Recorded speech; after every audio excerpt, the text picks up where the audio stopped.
Le Livre du ciel, tome 19, 20 juillet 1926.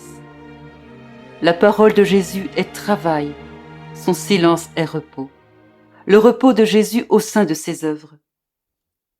Je continuais à me sentir abandonné dans le vouloir suprême, et mon toujours aimable Jésus se fit voir, regardant en silence toute la création, toutes ses œuvres.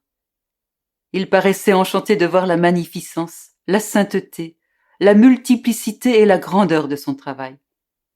Je gardais moi aussi un profond silence en contemplant tout ce qu'il avait fait.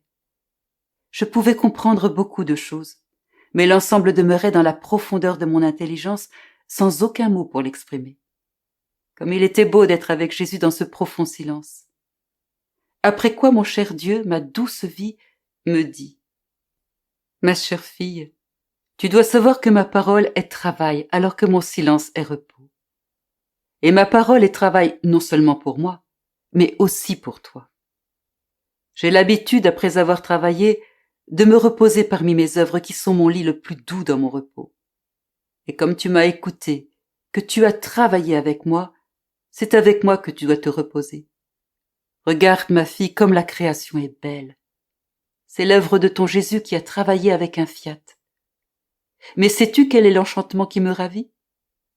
C'est ton petit « je vous aime » sur chaque chose créée. Avec ce petit « je vous aime » imprimé sur toutes les choses créées, elle me parle de son amour, de la petite nouvelle-née de ma volonté. J'entends l'écho harmonieux de toute la création qui me parle de toi. Oh, comme je suis ravi et heureux de voir que mon fiat dans la création et celui que je t'ai enseigné se tiennent la main, s'entrelacent, et accomplissant ma volonté, me donnent du repos. Mais je ne me contente pas de me reposer seule. Je veux que celle qui me donne du repos le partage avec moi, que nous puissions nous reposer et profiter ensemble des fruits de notre travail. Regarde, toute la création et toutes les œuvres de ma rédemption ne te semblent-elles pas plus belles avec tes « je vous aime », avec ton adoration et avec ta volonté transfusée dans la mienne, apportant sa vie au sein des sphères célestes? Il n'y a plus de solitude, plus de silence sépulcral comme avant dans les sphères célestes et dans toutes mes œuvres. Mais il y a maintenant la petite fille de ma volonté qui leur tient compagnie et fait entendre sa voix qui aime, adore et prie. Grâce au droit que lui a donné ma volonté, elle possède tout, et pour celle qui possède, il n'y a plus ni la solitude, ni le silence de la tombe. C'est pourquoi, après t'avoir beaucoup parlé, je garde le silence, qui est le repos nécessaire pour toi et pour moi, afin de pouvoir reprendre mon travail et continuer mon œuvre et la tienne.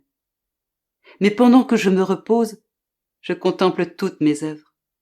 Mon amour grandit et se reflète en moi-même. J'en suis ravi et conçois en moi davantage d'images qui me ressemblent. Et ma volonté les place autour de moi comme en triomphe de mon amour et comme la génération bien-aimée de mon suprême fiat. Ainsi je génère dans mon repos des enfants de ma volonté, tous à ma ressemblance, et dans ma parole je les libère et leur donne développement, beauté, hauteur. Et ma parole continue à former des enfants dignes du fiat suprême. Par conséquent, ma fille, chacune de mes paroles est un don que je te fais. Et si je t'appelle à te reposer, c'est pour que tu puisses contempler mon don, y prendre plaisir, l'aimer et permettre à d'autres dons de surgir en toi, semblables à ceux que je t'ai faits, et que nous puissions ainsi former ensemble la génération des enfants du fiat suprême. Comme nous serons heureux.